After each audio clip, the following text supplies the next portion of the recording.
That's Dayton 24/7 now.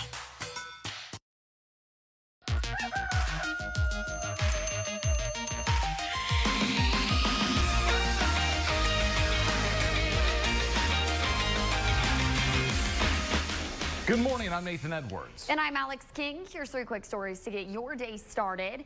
Air Show Week has arrived. It looks like we are actually getting to our top story today. We know 5 people were hurt in a shooting at an event in Madisonville over the weekend. Cincinnati's police chief and community leaders are speaking out about the violence. Local 12's Paige Barnes is here with the latest update from police. Hundreds of people got together at Bramble Park for the first annual Madisonville Day party on Saturday when the afternoon took a turn for the worst. Police Chief Thigi says residents should be able to host a community event without worrying if police are needed. Do you think we've come to a point where we'll have to have at every event police presence? You know, that could be a part of a solution, but that's not a plausible part of the solution. We don't have enough officers to do that, even if we wanted to. The 3 organizers are beside themselves. They grew up in the area and say they wanted to give back to the neighborhood. Head organizer Demir Gooch says it was heartbreaking to see kids on the ground crying when hours earlier they were getting their face painted and playing games. Nothing that we planned had to do with anything that transpired at the time. We still getting the same support we had before it was going on. Even though we having our doubts, we'll make it happen though. Kudos to them for doing this yesterday. Unfortunately, it had an incident that was not associated with the event that ruined their event. Thigi says the initial investigation shows the shooters were not part of the event and they happened to be at the park. She's asking people to keep getting involved and for neighborhood leaders to continue putting on events. All we was trying to do is just bring the community together. You know, we all brothers, so you know, we just trying to have positive in the neighborhood that we all grew up in. Well, good morning. Here's what we're looking at for today, and actually through a lot of the week ahead. It is all about the heat and the humidity. Although there'll be a period or two where the humidity goes down, the temperatures go up, and we'll call it a wash. This heat advisory goes through at least Friday night. National Weather Service has hinted we could actually extend this all the way through the air show itself. Now, one of the reasons why is A, it is ridiculously warm, but also we're dealing with a lot of humidity. Those things go hand in hand when it comes to the morning hours because temperatures are in the low 70s and upper 60s, and there you see the dew points mid 60s at the coolest and upper 60s, if not 70. What we are going to get is these temperatures feeling like triple digits as we climb somewhere into the low, maybe even mid 90s. A lot of that will depend on the mix of sun and clouds as well as the threat for thunderstorms. As always, when you do get these pop-up style thunderstorms, wherever they form, the area under it and the area around it will cool off. If one ends up over the airport, we could actually see a couple of, let's say, upper 80s. Let's say Dayton itself is one of those quieter spots. We could easily make a run into the mid-90s. Now, I do think we'll have better chances of mid-90s Wednesday, Thursday, Friday. We'll talk about why and then talk about the air show itself, which promises to be, well, quite hot and humid. That's in a little bit. Now, if you are traveling, we do have one kind of a heads up, and that's I-75 South. Nathan actually mentioned this in the work. When he went through, it was down to 1 lane over by 35 over towards Carillon and basically down into Moraine. You can already see there are some lane closures. Believe it may be 2 lanes total in the southbound direction. This is for quote-unquote miscellaneous work that they will be doing throughout the next couple of weeks, months ahead on 75. So if you have a very early morning commute, you may run into this. My thought process is simple. Give yourself a little bit of extra time. Make sure that you're giving yourself some extra space, especially through the downtown area through 35, where as of right now, it's still down to 1 lane. An update now on a Michigan shooting that happened over the weekend. Shots were fired at a splash pad Saturday evening, leaving 9 people hurt at the park. It happened in Rochester Hills, about 30 miles north of Detroit. The victims range in age from 4 to 78 and include a mother and her 2 children. Police tracked down the suspect, identified as a 42-year-old white male. Shortly after the shooting, he was found dead by suicide. The suspect had no prior criminal history, but authorities say he struggled with mental health challenges. Police collected a handgun at the park plus 2 other weapons at the suspect's home, including an AR-style rifle. With temperatures continuing to rise, you want to make sure you're keeping yourself safe and reducing chances of heat-related illnesses. Kasha Hancock spoke to the experts about what people can do to make sure they're staying safe out in the sun. Public Health Dayton and Montgomery County says people need to take extreme caution. They warn extreme heat is one of the leading weather-related causes of death every year. But there are some things you can do to protect yourself. They say you should find air conditioning when you can, drink plenty of water so you're staying hydrated, use the oven less to help reduce temperatures in your home, and wear light-colored clothing which will reflect the sun's heat off of you. Doing your activities in the early morning, later in the evening, maybe limiting your activities. If you go for a 20-minute walk, maybe make it a 10-minute walk. They also recommend limiting your time outdoors as air quality alerts can increase. Sun is a factor, but it's really the mixing with the pollutants, and the pollutants come from the environment of automobiles, manufacturing, right? Alerts for both heat and air quality are already in effect through Monday. However, we're going to continue to monitor these conditions, and we'll bring you any updates on air and online at Dayton247now.com. Back to you. Many communities around the Miami Valley are opening cooling centers to help people get out of the heat. In Montgomery County, all the Dayton recreation centers will be open. You can go to the Greater Dayton location off of West 3rd Street, Low Ray on Glenarm Avenue, or Northwest on Princeton Avenue. Now, the city also says there are numerous parks with splash pads. In Clark County, the Salvation Army off of South Plum Street will be open beginning at 9 a.m. this morning. You can go out to New Carlisle Library just off of East Lake Avenue. And in Preble County, starting today, you can go to the YMCA or the Community Church in Eaton. The Trinity Church in Lewisburg will also be open, and the Preble County District Libraries are also options to cool down. And Ohio's Emergency Management Agency has a map of all the cooling centers available across our region, plus the addresses, hours, and whether pets are allowed. We've got a link plus a list of cooling centers across the Miami Valley in the web version of this story. You can find it at Dayton247now.com.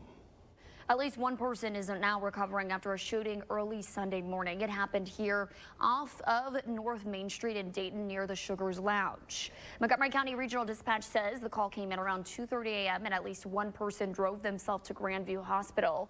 Dispatch also tells us another person was hurt, but the extent of their injuries is not known. The Montgomery County Sheriff's Office is investigating. When kids are fed, they're fueled to thrive. But for many kids that rely on schools for their meals, summer can be challenging. Dayton 24/7 Now is partnering with Feeding America for Sinclair Care's Summer Hunger Relief. Scan this QR code to help provide meals for children and families right here in the Miami Valley. Our time right now is 5:07. Don't forget you can get your headlines scrolling at the bottom of your screen. And your weather on the side of your screen all morning long, even during commercials. 2 people are dead and 14 others hurt after a shooting in Texas over the weekend, and police are still searching for suspects. Coming up, the latest in the investigation. Russia stationing warships in Cuba. Coming up, a look at the message Moscow is trying to send and how long those ships are expected to stay. You're watching Your Day. It all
weekdays at 10 a.m. on ABC 22.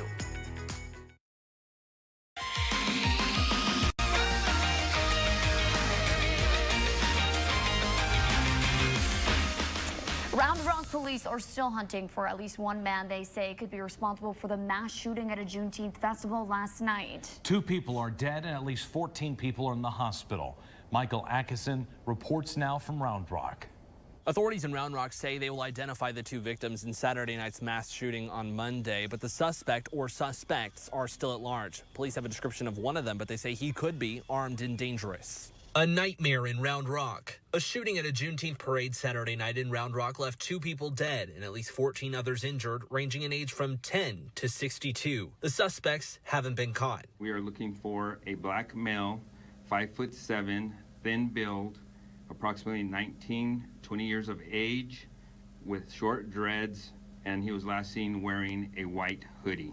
We thought it was fireworks at first. Tony Santana, a vendor at the Juneteenth celebration, watched the fight break out. Right behind us, there was a lady that got hit. I think she perished. That was like directly behind our tent, and that's how we knew that it was actually bullets, because like it was literally like, oh, that lady right here is hit. He took this video taken in the moments after Saturday night's shooting. They show the chaos in the minutes after the shooting, including officers performing CPR on some of the victims, with some festival goers assisting. One of those good Samaritans, Amber Meegans, a nurse by day who happened to be at Saturday night's parade. So I just kind of like stood back and I was like, okay. So then I start, does she have a pulse? Do we have an AED? And the officer's like, do we have an AED? Like we're trying to figure out, I was like, where's EMS at? What's going on? It wasn't just festival goers scrambling. Sean Ardoin was one of the headliners. If Round Rock and these organizations were to ask you to come back and perform next Juneteenth, would you do it? Absolutely. I would absolutely feel safe going back there to do that, because like I said, you can't regulate evil. In a Round Rock police press conference this evening, we asked what level of regulation police did do. We had seen folks on Facebook question whether or not security officers were checking for firearms, things like that. Is that something that you have knowledge of at this moment? I do, and thank you for that question. So we had an operations plan for Juneteenth. Juneteenth is an open air venue, which means that there is no security points. It is an open park with the stage in it. Now, for the second night, the suspect behind the shooting is still on the loose. Police had previously said they were unsure of how many suspects there were involved in this shooting on Saturday night. Reporters did ask whether or not they were investigating any other suspects on top of the one that was already mentioned. Police say they are still investigating exactly what happened that night. In Round Rock, I'm Michael Atkinson reporting. Former South Carolina Governor Nikki Haley is mourning the death of her father. Haley posted on social media that Ajit Singh Randhawa died yesterday on Father's Day. She wrote that her father was the smartest, sweetest, kindest, most decent man she has ever known. She went on to say that her father taught his 4 children the importance of faith, hard work, and grace. Haley did not reveal a cause of death or his age. Haley ran for the Republican nomination for president this year, but lost to the presumptive GOP nominee, former President Donald Trump. The Justice Department will not prosecute Attorney General Merrick Garland for refusing to turn over audio recordings of President Joe Biden to Congress. The House voted along party lines Wednesday to hold Garland in contempt. Republicans want to hear special counsel Robert Hur's interview with President Biden over his handling of classified documents. Hur called him an elderly man with poor memory. The full transcript has been turned over, but the White House asserted executive privilege over the audio recordings. Democrats say Republicans won't actually want transparency. What they really want to do is release it to help Donald Trump misconstrue these recordings, use them during the campaign, and that is not a legitimate purpose. If you have nothing to fear, then just put the audio tapes out there. I mean, let's have full transparency. That's what it all goes back to, so we have a full record. And, I mean, there's an inquiry that's going on here at this point. Republicans launched an investigation after Hur declined to bring charges against Biden. A DOJ official told House Speaker Mike Johnson the department has a longstanding position of declining prosecution in cases of executive privilege. Now Johnson says he'll move in federal court to subpoena Garland and get the recordings. Well, good morning. So far, so quiet here in the Miami Valley when it comes to any type of wet weather, but there is a window where we could see it here over the next, let's say, 24 hours or so. Well, here's how it starts. We'll start out with sunshine becoming progressively more and more cloudy as we get into the late morning, early afternoon. This is because when it's in the low 90s, it just starts to get this atmosphere fired up, and it doesn't take a whole lot for us to actually talk about scattered and isolated thunderstorms. But these are going to be unorganized. There's no lines or little waves moving through the area. Instead, you could get just one or two somewhere in the Miami Valley. Worth pointing out, heavy rain, a potential possibility with these, and one or two of the strongest, again, of whatever forms, could be capable of producing some gusty winds or perhaps maybe, and I do mean maybe, a little bit of hail. For tomorrow, we'll do it all again, maybe just a little bit more cloud cover, but that would be about the only other change. I do think Wednesday is trending drier, although I can't completely rule out a stray shower or a storm on Wednesday. For today, if you're going out to the pool, boy, is it a great pool day, and you're in luck because it is going to be very hot and humid. Again, other than that pop-up thunderstorm potential, that's probably the best way to enjoy it, or in the AC. Tomorrow will be a little bit warmer. Again, Wednesday depends on whether or not we see any showers, and that goes for tomorrow as well. But Thursday and Friday with some drier, or should I just say less humid air, we do expect temperatures to be in the mid to upper 90s.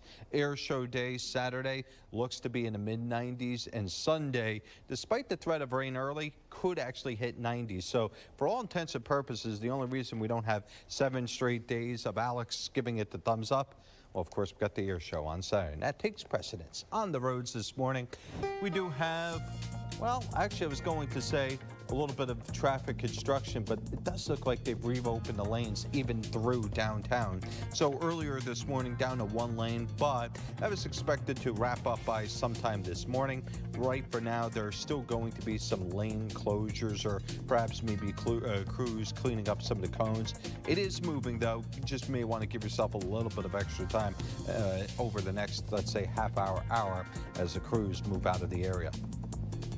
A fleet of Russian warships that arrived in Cuba for scheduled military exercises are expected to stay there through the summer, but the Pentagon says they do not pose a threat to the U.S. We're now learning about another display of aggression by Moscow off the coast of Scotland. National correspondent Achral Nashar joins us now on what this means for the U.S. and its allies as they ramp up support for Ukraine. A mere 90 miles separates the United States and Cuba, where in Havana's harbor, a convoy of 4 Russian ships arrived last week. The fleet's 21-gun salute was met with a friendly cannon fire by the Cubans. They're there for military drills in the Caribbean, which were pre-planned. We've been tracking the Russians' plans for this. This is not a surprise. But it's hard to ignore their provocative timing. As the ships pulled into Cuba's harbor, across the world in Italy, G7 leaders were meeting with Ukrainian President Volodymyr Zelensky, who signed a new security agreement with the U.S. Our goal is to strengthen Ukraine's credible defense and deterrence capabilities for the long term. 2 weeks prior, President Biden gave Ukraine narrow permission to use American weapons against targets inside Russia. The ability to conduct counterfire in this close fight in the Kharkiv region is what this is all about. And the Ukrainians, my expectation is that they'll put that to good use. A day after the Russian ships arrived, in a rare public disclosure, U.S. Southern Command announced the USS Helena, a nuclear-powered fast attack submarine, was in Guantanamo Bay, Cuba. Southcom emphasized it was part of a planned routine visit, but the decision to make that public is viewed as a direct response to Russian provocation that reportedly began days earlier near the United Kingdom, where local news outlets report the Russian submarine Kazan was spotted by the Royal Air Force off the coast of Scotland on June 5th, before it made the transatlantic voyage to Cuba. How to respond to Russia's aggression is top of mind for dozens of countries participating in a Ukraine peace summit in Switzerland over the weekend. Putin is not serious about ending the war, and it is the right of other countries such as the European Union and many other partners across the world to support Ukraine to resist and survive. There's no indication Russia's displays of aggression toward the U.S. and its allies will subside as Washington prepares to host July's NATO summit, a group Russian President Vladimir Putin claims is an existential threat to his country. In Washington, I'm Achral Nashar reporting. Our time right now is 5:22. You're watching Your Day. Take Dayton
with USPS Ground Advantage.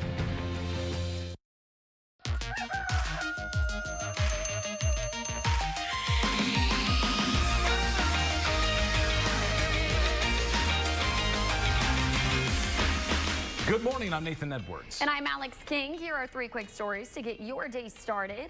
Join the Cincinnati Zoo at the Reds game on June 25th to get your hands on this cute little collectible bobblehead of Sloth's Lightning and Juno.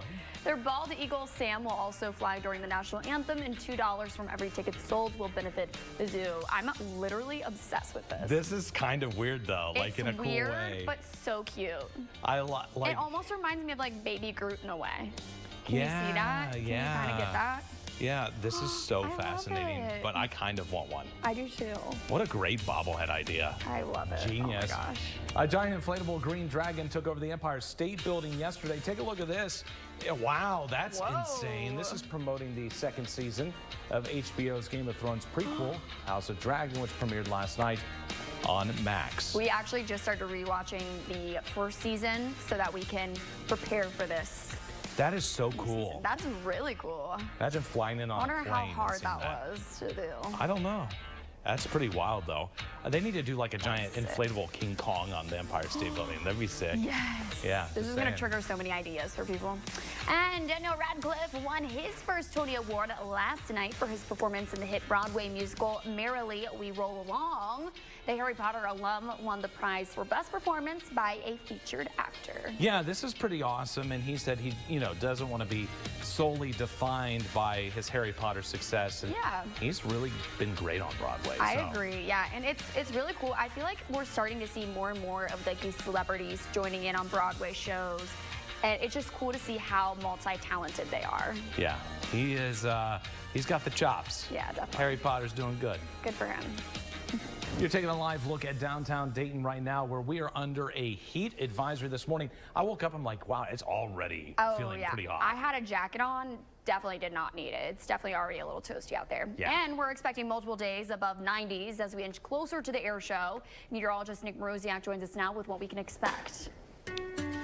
Well, let's start out with the heat advisory because I think that kind of sums everything up in a nutshell. 90s possible with it feeling close to 100 degrees all the way through Friday. There is some concern that by the end of the week, the cumulative effect of just never cooling off during the mornings could pose some issues, especially considering how hot and humid it is. Now, I'm not going to suggest you go out to boot camp or booty fit that's over at Riverscape Metro, but if you are looking to work out and absolutely sweat your butt off, that would be an idea. We're pointing out that we will have some thunderstorms during that time period somewhere in the Miami Valley. One concern about today is not only the heat and humidity, but we are continuing to see the actual air quality become a little bit poor. It is now going to expected to be rising into the unhealthy for sensitive after starting this morning in moderate, which means if you're one of those that's more sensitive, you need to limit your time outside. On the roads this morning, so far relatively quiet, no types or concerns. Ongoing road construction up and down 75. That would be about it.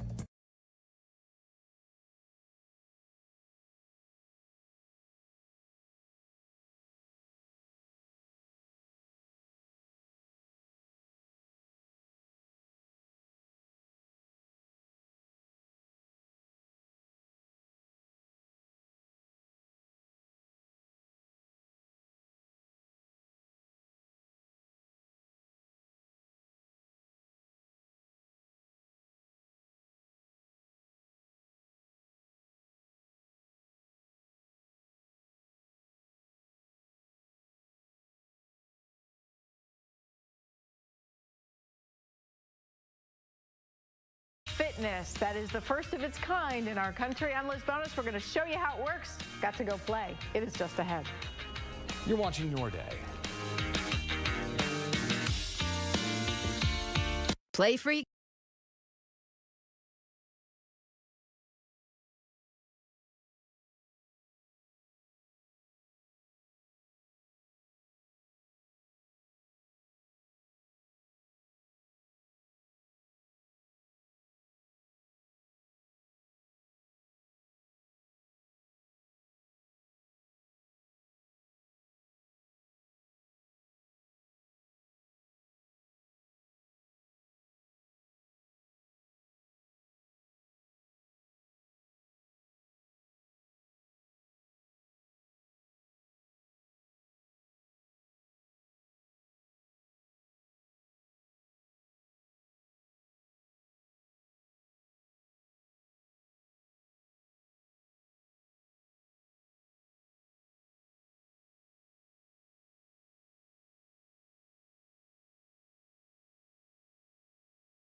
Lawyers at Elk & Elk. Call 1-800-ELK-OHIO.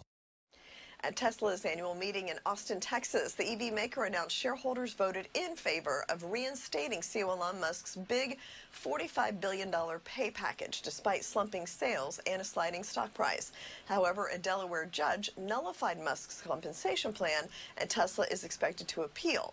If the appeal fails, Bloomberg reports that officially incorporating the company in Texas would allow the board to revive the pay package in a state with more favorable courts. Well, Adobe is a stock we're eyeing today after projecting strong future sales for its creative products that are often used by graphic designers and people in the media. That suggests customers of Photoshop and Illustrator are adopting all of the built-in AI tools in their software. Well, Samsung is out with a new smartwatch called the Galaxy Watch FE at an economical price point of $199. It'll have the usual health and monitoring features to track workouts. The smartwatch market is projected to reach $165 billion by 2032, according to Allied Market Research. And lastly, 2 Apple workers are proposing a class action lawsuit against the tech giant, claiming it systematically paid female workers less than their male counterparts for basically the same job for years. There's a law in California prohibiting an employer to ask about your previous pay at your last job. And CNN says Apple will ask for candidates' pay expectations in order to set the starting salary, which the suit says are lower for women. From the NASDAQ market site, I'm Jane King with your Tech Report.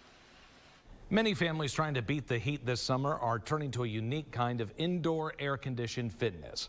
Medical reporter Liz Bonus shows us how it helps kids use the body and the brain. It is a newer trend in fitness known as active gaming. It is all designed to get all of us a bit more motivated to get moving. Step inside, and as Faith Johnson and Caitlin Hawley showed us, the game starts in 3, 2, 1, go.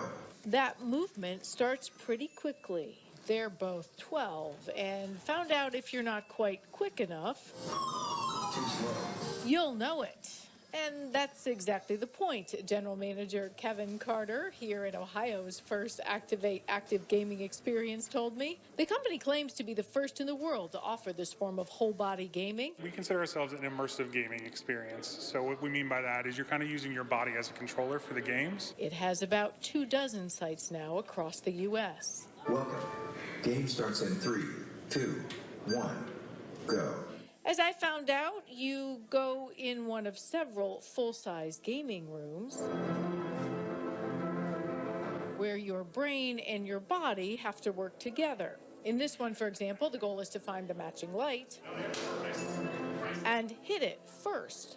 If you can do this in a timely fashion, the game lets you celebrate your success. The experience gives new meaning to being lost in thought. The girls describe this feeling as energy and fun. I feel kind of exhausted after that. I'm just like tired, but then I just go on and have more fun. It really does take the common couch gaming experience and make you an active participant. A lot of the games you need to really kind of run, jump, dive if you're really getting into it. So it really does involve kind of your whole mind and body. Both Faith and Caitlin say they'd do this every week if they could. The one downside? Each session only lasts about 75 minutes. This costs about $25 a player, slightly more on the weekends, and there are staff and monitors and cameras in those facilities to make sure that families are safe. With your health news, I'm Liz Bonus reporting. Our time right now is 5:46. The Cincinnati Reds playing over the weekend with a triumph against the Milwaukee Brewers. Coming up, Eli Burgett breaks down the highlights of the game. You're watching Your Day. There are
room. On Dayton 24/7 Now.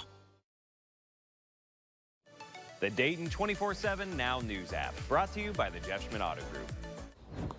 Meteorologist Nick Maruziak. We are outside here. I think my producer and director just like torturing me, considering I have to be in a suit and tie, and it's in the 70s and it's humid out here. Frankly, I'm going to be lucky if I don't sweat through the suit, even just being out here a minute or two, because again, really, really warm and humid start to your morning. In fact, it's already in the upper 70s in Dayton itself. We do have some spots that are low 70s and others that have actually gotten to 60s, but whether it's 60s, 70s, we are talking about some of the warmest and more humid start to your morning. Now, all that being said, this is a day that's also going to be defined by the chance for rain. So during the second half of the day, we're going to have a window, mainly afternoon, evening, where there could be a couple pop-up thunderstorms. If we do see that, that may end up preventing us from getting some of the top-end numbers, meaning the mid to upper 90s. But whether it's mid to upper 90s, low to mid 90s, it's going to feel at or close to 100 degrees. So make sure that you're wearing light colored clothing and also maybe a little bit less layers than I am.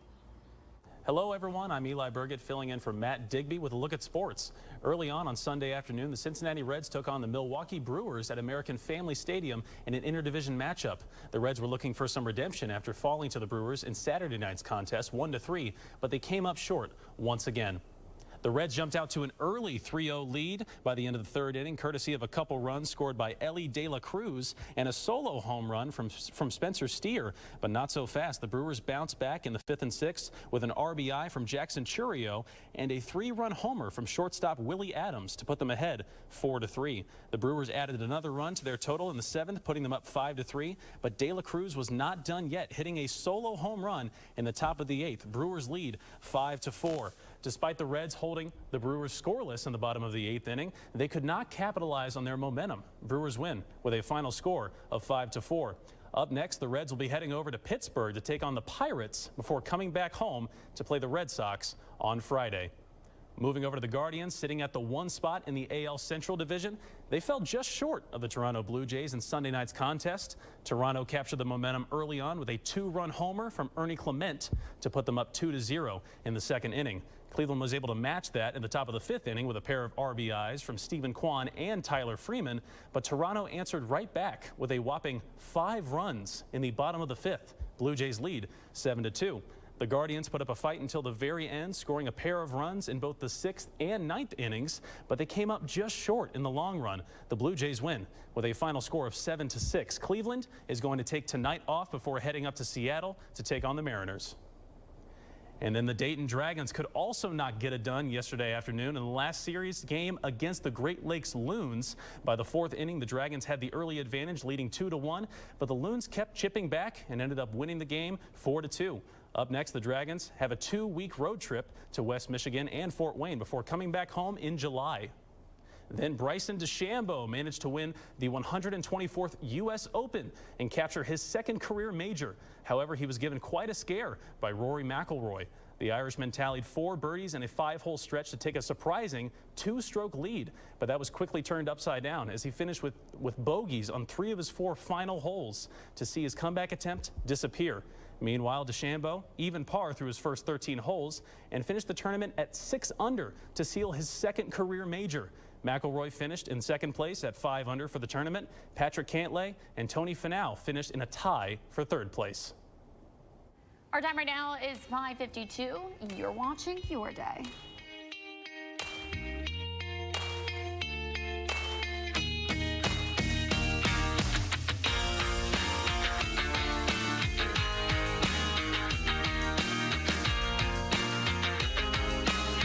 Tell me something you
Judy's greatest hits. Today at 5.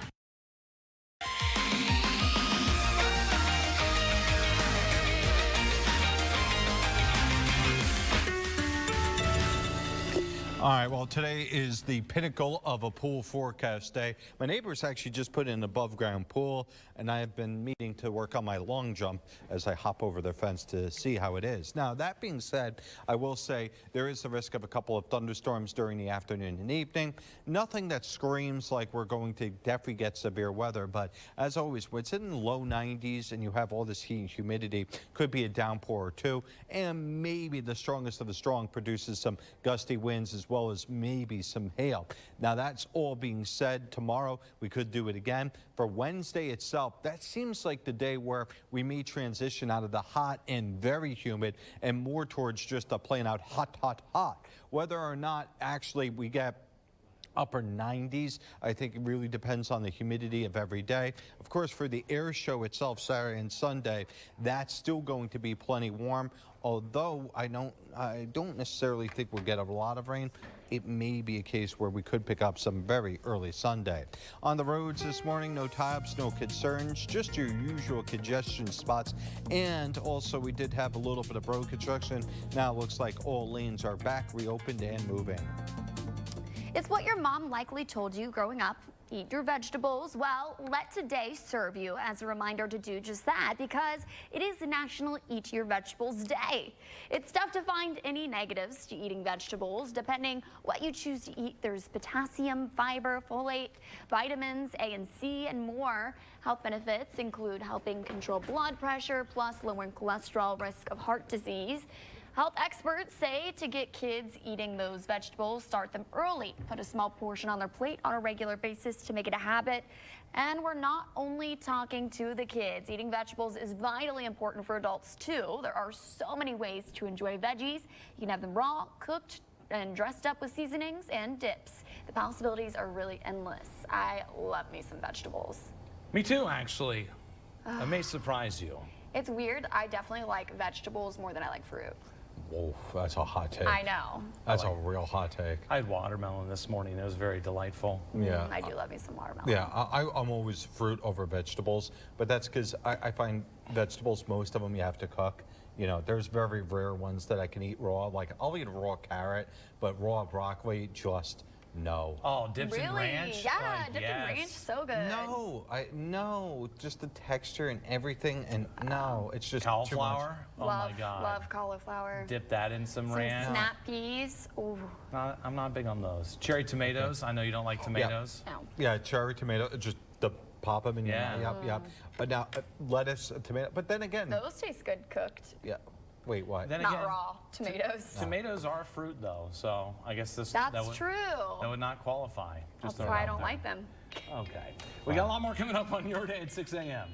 5 people are hurt after a shooting in Cincinnati over the weekend. Coming up on your day, the latest from police. You're watching Your Day.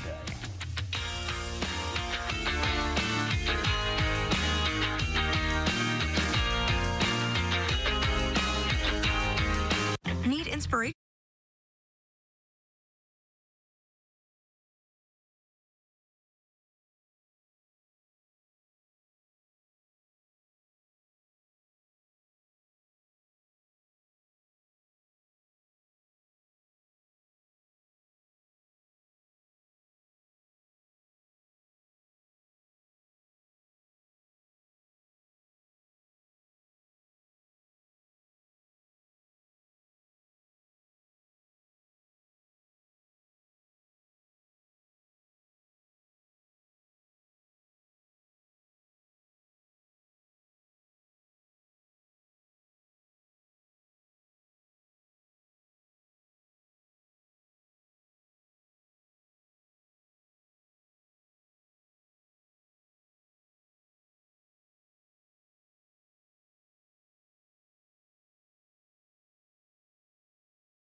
Buckeye Home Services, your first choice for home improvements.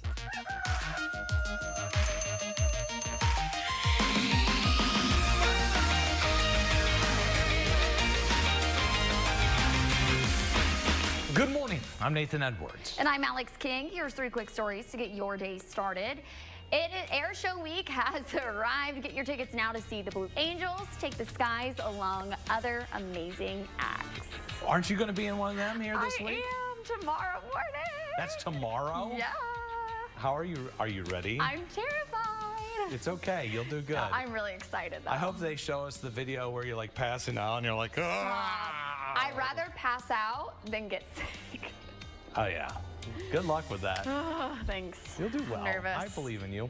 Get ready to be amazed. Kings Island's launching its new Gazillion Bubble show, where they just blast off a gazillion bubbles.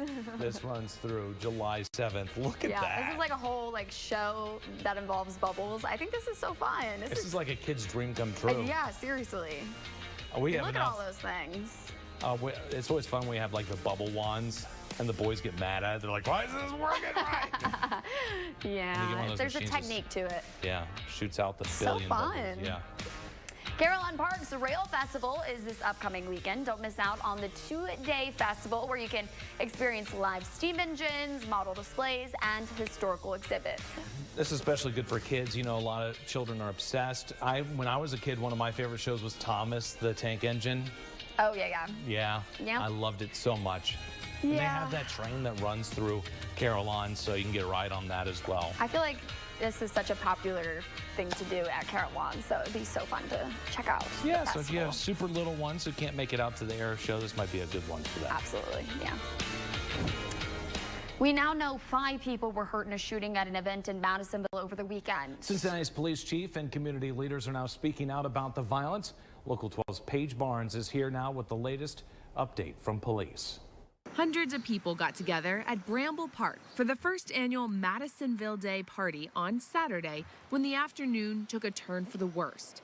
Police Chief Thigi says residents should be able to host a community event without worrying if police are needed. Do you think we've come to a point where we'll have to have at every event police presence? You know, that could be a part of a solution, but that's not a plausible part of the solution. We don't have enough officers to do that, even if we wanted to. The 3 organizers are beside themselves. They grew up in the area and say they wanted to give back to the neighborhood. Head organizer Demir Gooch says it was heartbreaking to see kids on the ground crying when hours earlier they were getting their face painted and playing games. Nothing that we planned had to do with anything that transpired at the time. We still getting the same support we had before it was going on. Even though we having our doubts, we'll make it happen though. Kudos to them for doing this yesterday. Unfortunately, it had an incident that was not associated with the event that ruined their event. Thigi says the initial investigation shows the shooters were not part of the event and they happened to be at the park. She's asking people to keep getting involved and for neighborhood leaders to continue putting on events. All we was trying to do is just bring the community together. You know, we all brothers, so you know, we just trying to have positive in the neighborhood that we all grew up in. Good morning. We do have temperatures right now in the mid-70s. Just gives you an idea that, only a couple weeks ago we were talking about temperatures in the 60s for highs, and now we're 70s for lows. But I think that the other storyline is the humidity that has crept up. Now it is very much so on the humid part of the season, and because of the heat and humidity, we do have heat advisories issued through Friday night. This is to say that on any given day, we could see a couple of hours where it feels closer to 100 degrees. So if you're going out to, let's say, Riverscape, trying to get a workout in, you are absolutely going to be pouring sweat. You do need to take precautions, whether that's drink extra fluids or maybe also have a wet towel to keep you cool. Temperatures even into the evening should be in the 90s, but also point out we do have the risk of a couple of thunderstorms during that time period due to the instability. On the roads this morning, so far 70, 75, all in good order. Of course, we were watching some road construction overnight. That has since wrapped up.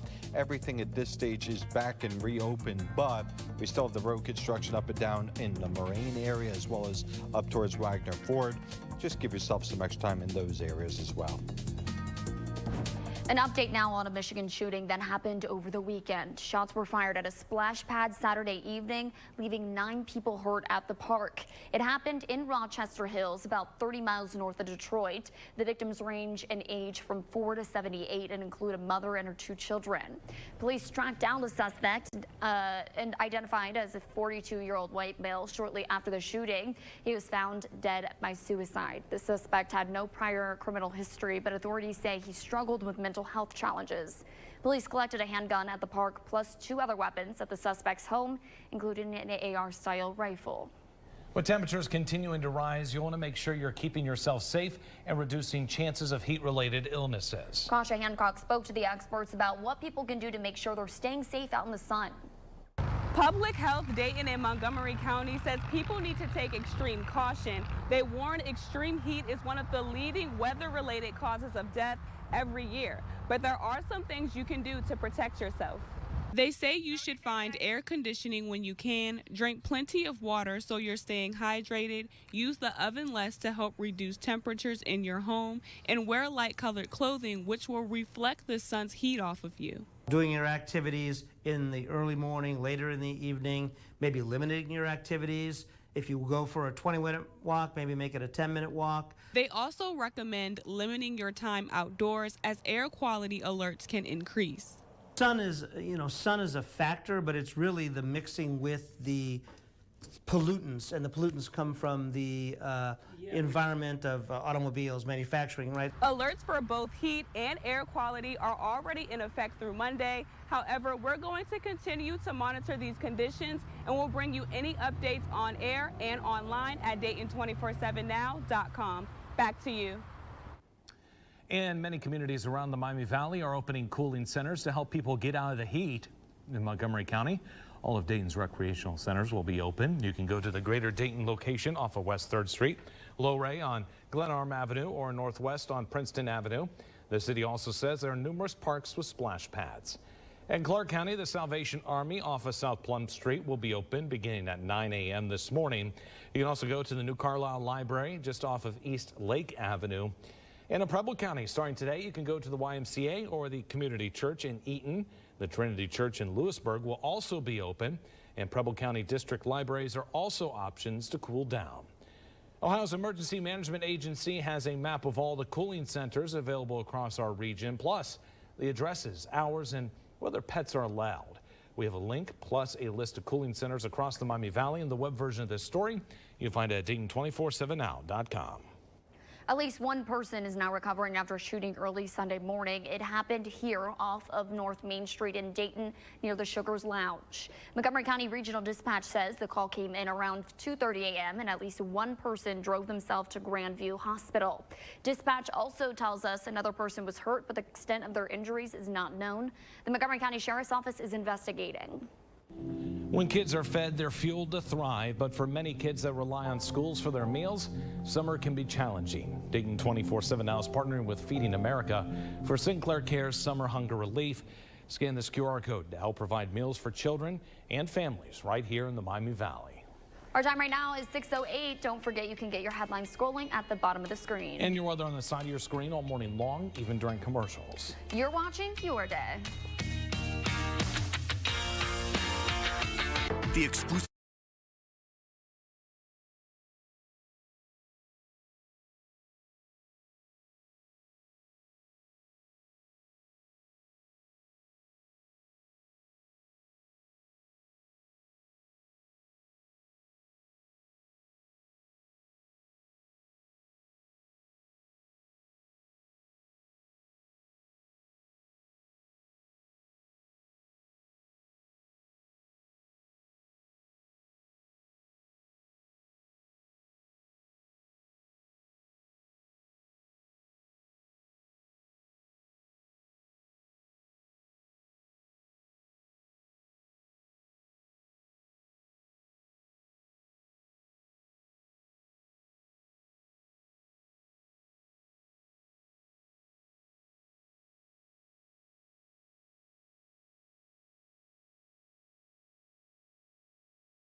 Tonight at 7 and 7:30 on ABC 22.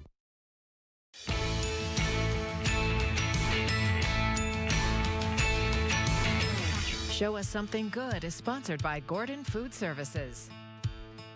All right, it is time for Show Us Something Good, where every Monday, Wednesday, and Friday, we ask you, the viewers, to send us something good. Whether it's something you've done over the weekend, during the week, out and about, at home, and every once in a while, we go outside, and in particular, we go to the squirrels. Now, these two squirrels here are playing a little bit. I'm not sure if they're fighting, wrestling, what they're up to, but then they ended up playing a little bit of a leap squirrel there as our viewer sent in that photo. And of course, we also have all the pets of the day there as well. This is our chime-in section where we do have all the fun stuff, and you can see the squirrel there up on the alligator. And just a reminder, when we ask for Show Us Something Good, we want you to send it to us. How do you do that? Well, you go on our website. You go to the Chime In section. There you click that. There you click Add Content. You fill out the form, whatever you put in, whether it's the title, the picture, and then you send it to the Show Us Something Good section. We will air those every Monday, Wednesday, and Friday. And again, big thank you to this viewer who sent in a picture of the squirrels and videos as well.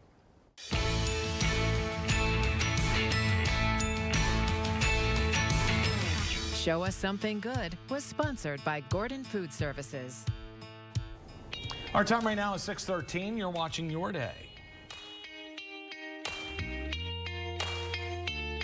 Take Dayton.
On Dayton 24/7 now.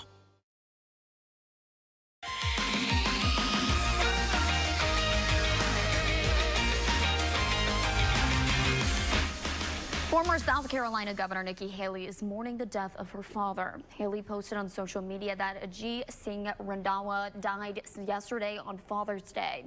She wrote that her father was the smartest, sweetest, kindest, most decent man she's ever known. She went on to say that her father taught his 4 children the importance of faith, hard work, and grace. Haley did not reveal the cause of death or his age. Haley ran for the Republican nomination for president this year, but lost to the presumptive GOP nominee, former President Donald Trump. The Justice Department will not prosecute Attorney General Merrick Garland for refusing to turn over audio recordings of President Joe Biden to Congress. The House voted along party lines Wednesday to hold Garland in contempt. Republicans want to hear special counsel Robert Hur's interview with President Biden over his handling of classified documents. Hur called him an elderly man with poor memory. The full transcript has been turned over, but the White House asserted executive privilege over the audio recordings. Democrats say Republicans don't actually want transparency. What they really want to do is release it to help Donald Trump misconstrue these recordings, use them during the campaign, and that is not a legitimate purpose.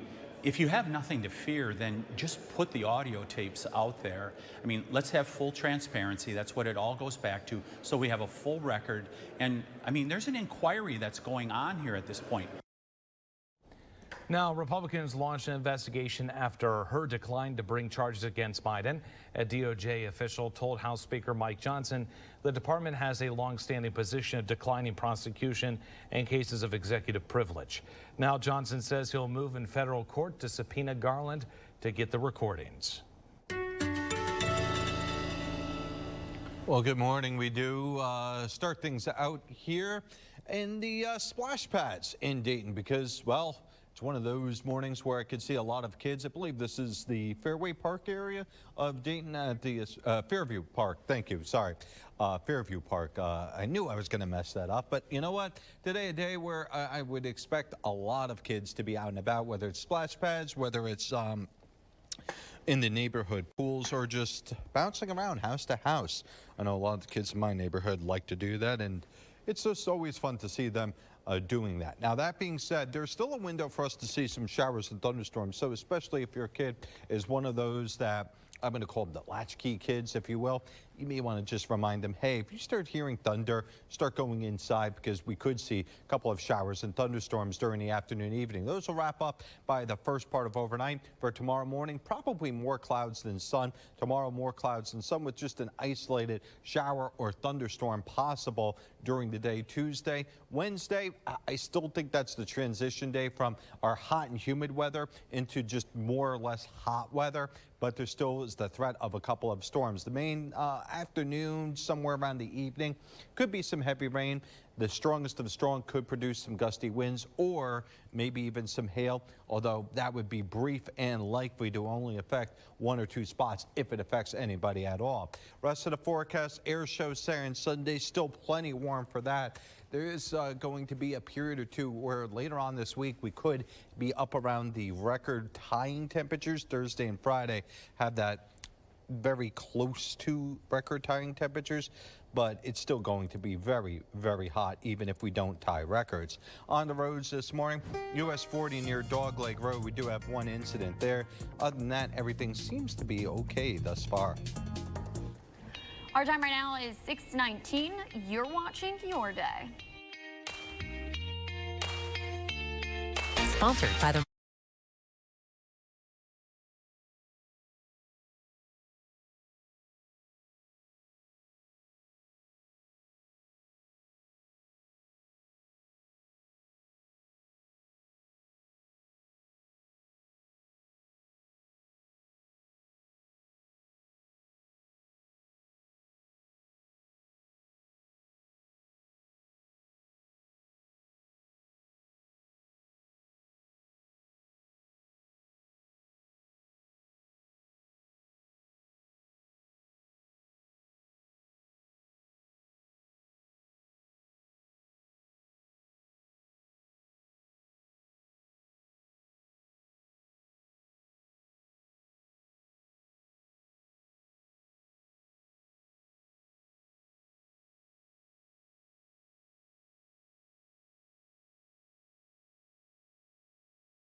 24/7 Now.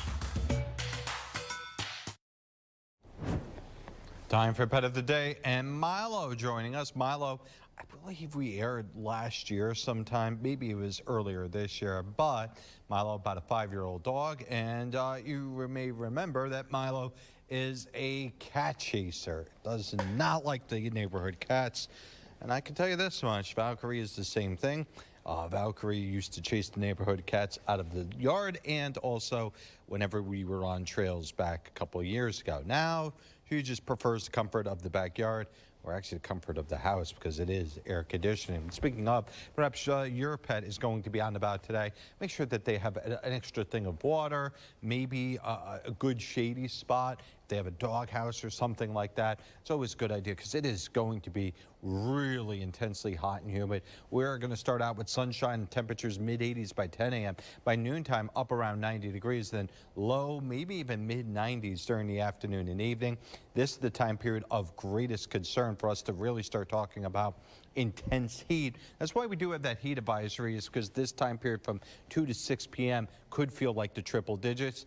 In addition to all that, we also are looking at the chance of pop-up style thunderstorm somewhere in the Miami Valley. So this could be a little bit of a busier day as well. On the roads this morning, anything but busy. We only have the one incident at 40 at Dogleg Road. Other than that, everything seems to be moving pretty okay thus far. At Tesla's annual meeting in Austin, Texas, the EV maker announced shareholders voted in favor of reinstating CEO Elon Musk's big $45 billion pay package, despite slumping sales and a sliding stock price. However, a Delaware judge nullified Musk's compensation plan, and Tesla is expected to appeal. If the appeal fails, Bloomberg reports that officially incorporating the company in Texas would allow the board to revive the pay package in a state with more favorable courts. Well, Adobe is a stock we're eyeing today after projecting strong future sales for its creative products that are often used by graphic designers and people in the media. That suggests customers of Photoshop and Illustrator are adopting all of the built-in AI tools in their software. Well, Samsung is out with a new smartwatch called the Galaxy Watch FE at an economical price point of $199. It'll have the usual health and monitoring features to track workouts. The smartwatch market is projected to reach $165 billion by 2032, according to Allied Market Research. And lastly, 2 Apple workers are proposing a class action lawsuit against the tech giant, claiming it systematically paid female workers less than their male counterparts for basically the same job for years. There's a law in California prohibiting an employer to ask about your previous pay at your last job. And CNN says Apple will ask for candidates' pay expectations in order to set the starting salary, which the suit says are lower for women. From the NASDAQ market site, I'm Jane King with your Tech Report. A rare drug-resistant flu variant has been detected in at least 2 people in the U.S. According to a new CDC report, the variant has 2 concerning mutations in places that could lower the effectiveness of certain antiviral treatments, such as Tamiflu. The CDC says cases of the dual mutant flu variant were identified in 15 countries across 5 continents. However, experts say the threat is low, as the dual mutant variant represents only 1% of the samples collected between May 2023 and February of this year. The CDC says lab testing suggests other antiviral treatments are still effective, and the flu shot should also offer protection. If you use the sunscreen foundation, listen up. Skincare company Suntegrity is recalling some batches of the product due to possible mold contamination. The FDA said 9 lots of impeccable skin sunscreen foundation are being pulled from shelves. No adverse reactions have been reported, but consumers are advised to stop using the product and request a refund. The Las Vegas-based company says all their products passed initial testing, but later product separation caused the contamination. Products containing mold can cause an allergic skin reaction or infection and give off a strong odor. Suntegrity says reactions typically clear up after cleansing the skin and discontinuing use. Here's a look at today's poll question. How many holes does a straw have? We are talking about some very deep topics this morning. Get your answers in. Coming up at 6:50, we will share our answers and take a look at what some of you had to say. You can find it on our Facebook page. Our time right now is 6:27. The Supreme Court struck down a federal ban on devices that can convert the semi-automatic rifles to automatic. Coming up, reactions to the ruling. But first, here's Genevieve Gorder with America's Steals and Deals. following segment is sponsored by Naki. I'm so excited. I've been looking for this product my whole life. I want to introduce you to the VersaBoard. This is so cool. It has a little stylus pen, magnet. You're never going to lose it. So you have a grocery list, chicken, potatoes, and you go on. If you decide that's not what you want, you erase it. But what's so great is you can throw it in your purse, take it to the grocery store. Also, if you want to write a little love note to your kids or your hubby, you just say, love you, mommy, and it stands on the counter. You just flip this up, and they can see it when they walk in the door, and they'll think of you, and you'll think of them. But my favorite thing, I'm going to erase that, is my husband who forgets everything. When I'm out of town, feed the dog. And I know he's going to go in the refrigerator. So I put feed the dog, and I slide my stylus pen right in there, and I put it on the fridge. I know he's going in there for something. So he is not going to forget to feed the dog. I just love that it's not messy like a whiteboard. Those things, the pens dry out. They get ugly looking at the end. So I think the stylus, the attachment, the magnet, you can put it on the counter. Right now, we're offering 25% off the VersaBoard. Head to asadeals.com for this amazing exclusive offer.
Good morning, I'm Nathan Edwards. And I'm Alex King. Here are 3 quick stories to get your day started. Let's take a look at this first one here. This is from the Cincinnati Zoo. They are releasing a special edition bobblehead of Juno, enlightening the sloths from the Cincinnati Zoo. Now look at this thing. This is so cute. I need this in my life. It's kind of creepy, I'm not gonna lie. I've never been more obsessed with a bobblehead. Kind of looks like E.T. Look how cute.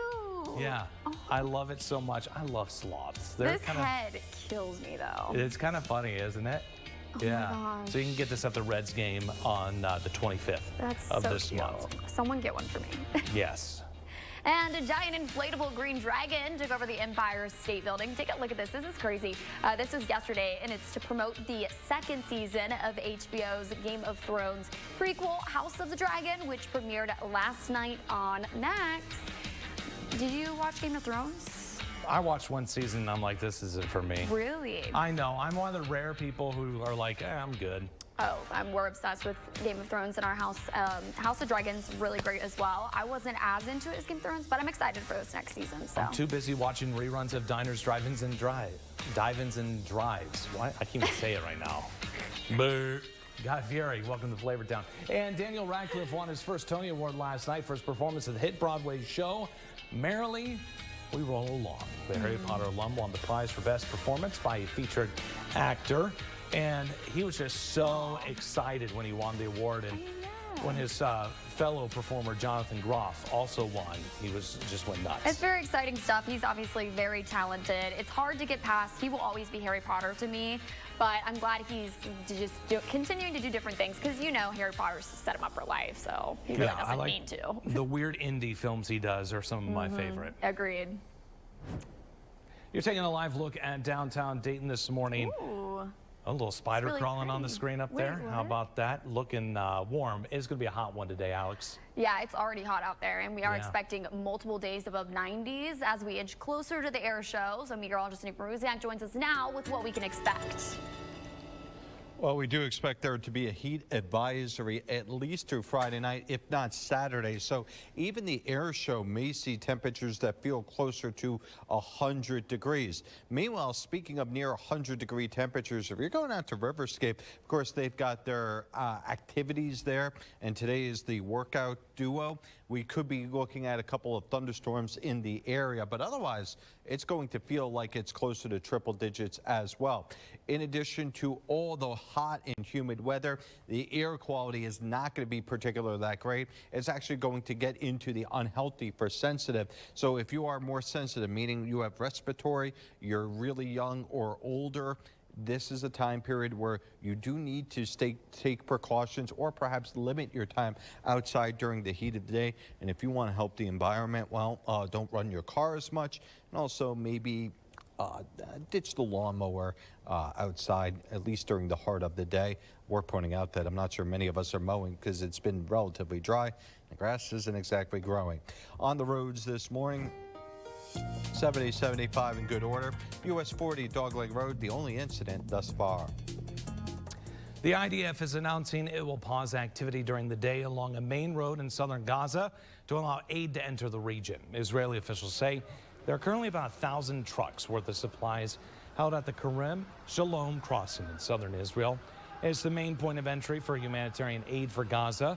Deliveries there started to bottleneck after Israeli forces shut down Egypt's Rafah border crossing earlier last month. Despite the tactical pause, the IDF says it will continue fighting within the city of Rafah. Speaking of Rafah, the Israeli military says 8 soldiers were killed in a vehicle explosion while returning from an operation there Saturday. It's considered one of the deadliest incidents for Israeli soldiers since January, when 2 buildings collapsed on top of 21 troops. Meanwhile, Palestinian officials say at least 14 people, including 7 children, were killed Friday night by Israeli airstrikes on a neighborhood in central Gaza. The health ministry in Gaza says more than 37,000 Palestinians have now been killed since October 7th. More reactions coming in over the Supreme Court's recent ruling on bump stocks. On Friday, the nation's highest court struck down the Trump-era federal ban on the devices that can convert a semi-automatic rifle into an automatic weapon. Democratic Senator Chris Murphy says the court is now trying to restrict congressmen' power to pass any sort of gun control. Supreme Court has been signaling in some of their decisions on guns that they are ready to fundamentally rewrite the Second Amendment and take away permanently the ability of Congress to do simple things like require people to go through a background check or move forward on taking dangerous weapons like AR-15s off of the streets. The Trump administration's ban on bump stocks categorized firearms as the attachments as machine guns. The conservative-leaning justices took issue with the legal definition of a machine gun and says the ATF overstepped its authority. Justices say Congress still has the power to change the wording Some Republicans, however, say any such legislation could violate the Second Amendment. I think it treads close to the line. You'd want to look at the legislative language, but more than anything, what we need to do to stop crime in this country is to get tough on crime. Bump stocks were banned after being used in the deadliest mass shooting in modern U.S. history, the Las Vegas Country Music Festival shooting in 2017, where the gunman fired more than 1,000 rounds into the crowd in 11 minutes. 60 people were killed and nearly 500 were hurt. Our time right now is 6:38. Don't forget you can get your headlines scrolling at the bottom of the screen. And your weather on the side of your screen all morning long, even during commercials.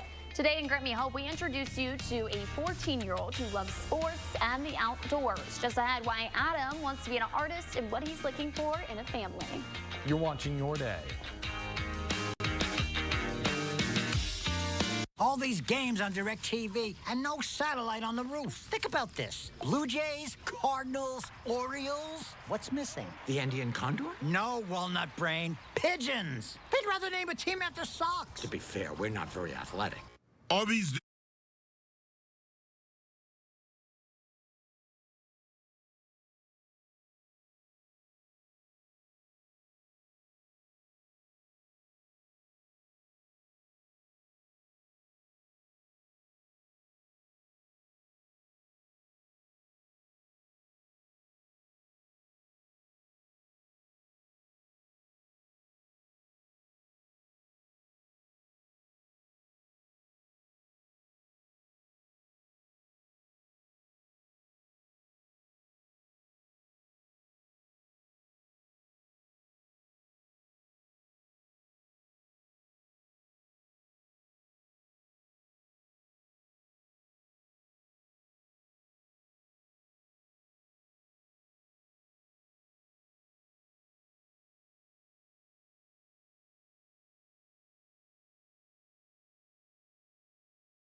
The Dayton 24/7 Now News app, brought to you by the Jeff Schmidt Auto Group. At any given time, there are more than 600 children in foster care here in Montgomery County. The goal is always to reunite those children with their families, but the sad truth is some of those kids can never go back home, and now they're up for adoption. Dayton 24/7 Now's teamed up with Grant Me Hope to help, and this morning we want to introduce you to Adam, who's right now looking for a family. My name is Adam and I'm 14 years old. Math is my favorite subject in school. I like adding. I like to play basketball with my friends. I like to play video games and play football. The games I like to play is GTA, Call of Duty, Fortnite. I like to play cards though. Rummy, Slapjack, Kings in the Corner, and many more. I like action and anime. I really want to be an artist someday. I am very helpful, loyal, and I'm very protective. And I love dogs. My favorite personally is a husky. The things I like about my friends is when they're loyal, funny, kind, and helpful. I would like to have a family that's loyal, kind, protective. What adoption means to me is finding a family that's right and perfect, kind, loyal, and protect me. My name is Adam, and I'm looking for a loving family. You can find out more about Adam and other children who are up for adoption right now on Dayton247now.com. Just click the Grant Me Hope tab under your day. Every week, we're going to feature another child in our Dayton 24/7 Now's Grant Me Hope profiles. Our time right now is 6:43. Here's a look at today's poll question. How many holes does a straw have? Get your answers into our Facebook page. Digital producer Max joins us with a look at what some of you had to say. You're watching Your Day.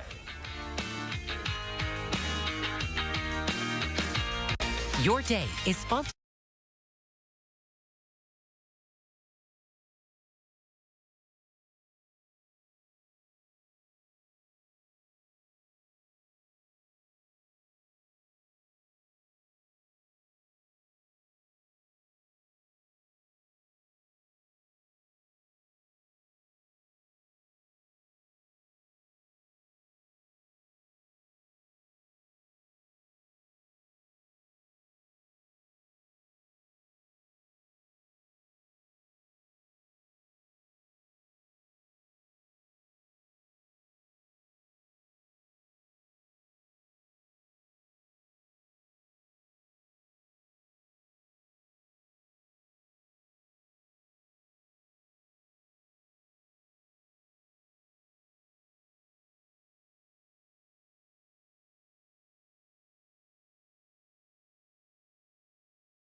or call us today.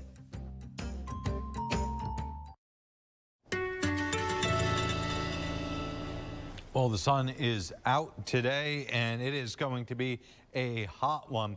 We're going to start things out in one of the neighborhood splash pads in Dayton because this is probably going to be very, very busy later on, especially during the early afternoon where it is going to be quite hot outside. If you're planning out your day, even right now is in the mid-70s and humid, so we are dealing with that as well. We do expect it to really turn hot and humid during the afternoon. Now, as for the rain chances, I'm thinking at the present point 3 to let's say 6 p.m. But it's worth pointing out that these are going to be unorganized, meaning pop-up style. There's going to be really no rhyme or reason for where they exactly form. But the point of it is, if you get caught under it, could pour for a couple of minutes, could turn rather loud from the thunder, as well as also having some gusty winds and maybe the strongest of the strong, which frankly may only be one storm, could produce a little bit of hail, and it would be for a brief period. The other concern typically when you do get these storms is, okay, can they produce a lot of water in a short amount of time? Yes, but they'll also be moving, so I really don't expect flooding to be a concern either. All in all, it's more of a nuisance day than it is anything else, and tomorrow will be similar. Where we start to see pattern, I don't even want to say shift, but just a slight, let's say, a little change is Wednesday. Wednesday will have a little bit less humidity. Because of that, Thursday and Friday also have a little bit less humidity. We should be able to get mid to upper 90s. Now, that all being said, is it going to be necessarily feeling much hotter than it is right now? No, because the humidity will play an outside role today. So for the next 5 days at the bare minimum, it's going to feel closer to triple digits. For Saturday and Sunday, we'll watch that time period.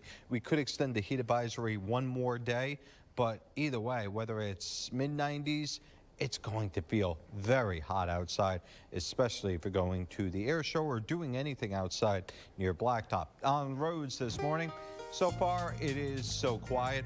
No tie-ups or concerns as you head out the door. Perhaps maybe you're heading to the local, I don't know, iced coffee shop, getting yourself an iced coffee and sipping out of a, well, whatever they call it. There you go. You know, digital producer Max woke up this morning and he chose violence. Yeah, this was a discussion over the weekend and my family got into a very heated discussion. So I thought, let's get a definitive answer. How many holes does a straw have? Okay, I am not one to really care, to be honest That's with you on fair, this. yeah. So I'm going to go with both ways are correct here. Boom. In terms of the scientific mathematical view, it has one hole. It's kind of like a tunnel, okay? Now, but an everyday view, a straw has two holes because most people see a hole in each end of it. And yeah, so they think of it as having two holes. All right. I'm okay with both. I don't care. Sure. Alex? It's one hole. It's a tube and it connects. It's one hole. Okay. So it's one hole, and unless you're like me and you somehow get the straw out and it's got that little slit on the end and it makes pulling drinks out like 99% more difficult whenever you go to the store, yeah, it's one hole. Let's just be honest here. What won the family argument, Max? I don't know. What's your opinion? Yeah. My opinion, personally, it has two holes. Okay, because go if you on. cover one end, it only has one hole. And I know you could say it's continuous, but if you take a toothpick and poke a hole in the side of it, it now has three holes. If you poke another hole directly on the other side, it has four. So technically, no, because it's one long hole and then one on the side. Yeah. It's the same But hole. they don't need to connect. Okay, so when you're manufacturing a straw, are you rolling it on the side, like a piece of plastic together? Or are you taking a piece of plastic and punching holes in the side? Nathan, my degree was not in straw manufacturing. This is what we need to learn, but we got to go to our T's here in a minute here. Our time right now, 6:52. 5 people hurt after a shooting in Cincinnati over the weekend. Coming up on Your Day, the latest from police. You're watching Your Day.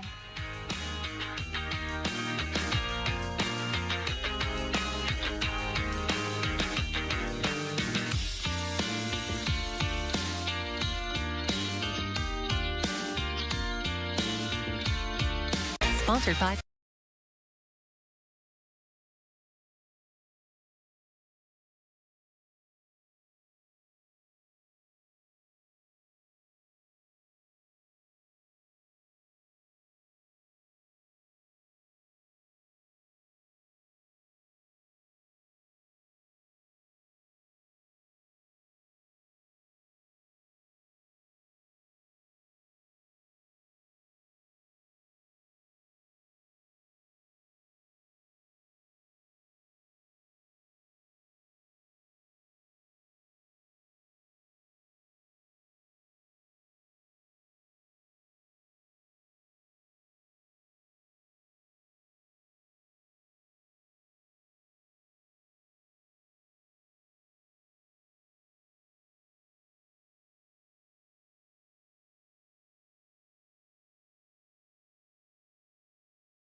State.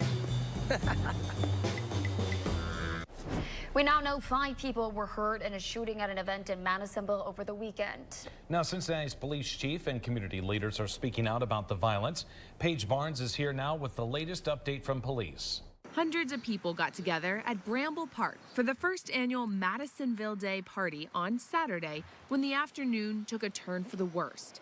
Police Chief Thigi says residents should be able to host a community event without worrying if police are needed. Do you think we've come to a point where we'll have to have at every event police presence? You know, that could be a part of a solution, but that's not a plausible part of the solution. We don't have enough officers to do that, even if we wanted to. The 3 organizers are beside themselves. They grew up in the area and say they wanted to give back to the neighborhood. Head organizer Demir Gooch says it was heartbreaking to see kids on the ground crying when hours earlier they were getting their face painted and playing games. Nothing that we planned had to do with anything that transpired at the time. We still getting the same support we had before it was going on, even though we having our doubts. We'll make it happen though. Kudos to them for doing this yesterday.